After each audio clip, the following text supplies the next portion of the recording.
You know, for men who decide to accept their fate, as in they know the test has been proven, blah, blah, blah, and then for men who that child looks uncannily like the acclaimed biological father, what kind of pressure is he under by? Is he under by his family when he decides to stay?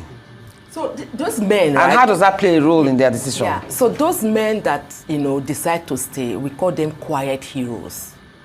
Because the truth is that it is not fair, because it is not easy. No, you can easily deal with the physical, the emotional. As a psychiatrist, I know exactly, from my practice, how these issues can lead to anxiety, depression, suicide. Men are more likely to take their lives than women. So we call them quiet heroes because against all odds, you are saying, this is my child, maybe due to the bonding over time, due to the values and alignment, due to the emotional attachment. It's not like you don't want to let go, but you are bonded with this child. Even the child. So even the child has bonded. Does have on the child? No, it does a lot. Identity crisis. Can I ask, at what age is a child too young to be told this thing? No.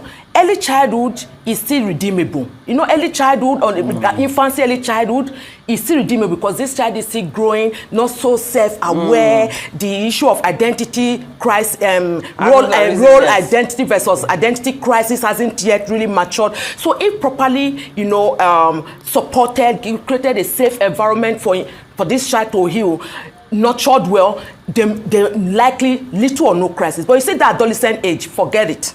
Wow. This child is already like, who am I? Where do I belong? Let's not forget that all of us as humans, we identify with where we are from, where we grew up, and other things that comes with it. That is a critical part of it, that this child is like trying to where do I belong to? And sometimes you see the child saying, you know what, I want to really trace my lineage. I want to get back to the people that really gave birth to me. I understand that now I may have two families, my biological and my social family. Is that an automatic reaction? It's not. No.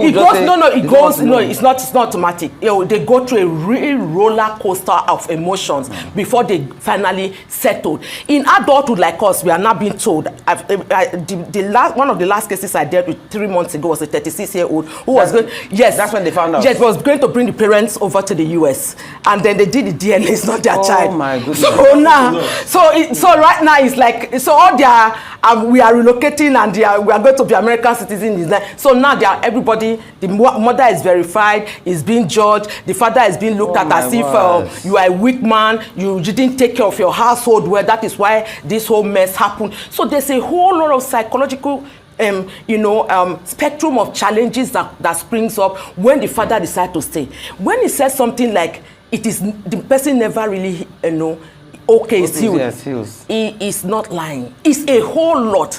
The society already has configured men to be a man up and all that, So aside from the fact that you are being taunted that you are a weak man and the fact that you didn't take care of your household well and all that, you decide to stay. So extended family, wahala will come in. Some families, they even say, look, you don't belong to us. How can you still keep that child when you know that this child doesn't belong to you? This case even applies more when the child comes out mixed race.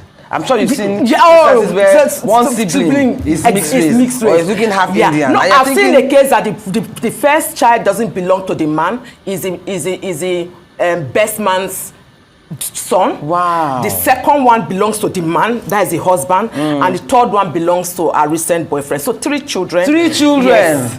And what led to it, the man had an accident, they're already adolescent, and then they needed to check so that they can know whose blood matches. Yeah. And are they still together? Everybody came to collect their child. Every child. So the lawyer said it was a whole lot of legal battle, whole lot. But the man on his own side, the lawyers also spoke to the children, and the children were like, okay, well, since our fathers are still alive, this one, the first child that belonged to the best man had all 3 girls, and this is a son. Yeah. So that was a whole dragging. Give me back my son. I've had a similar incident. So it's a whole different story.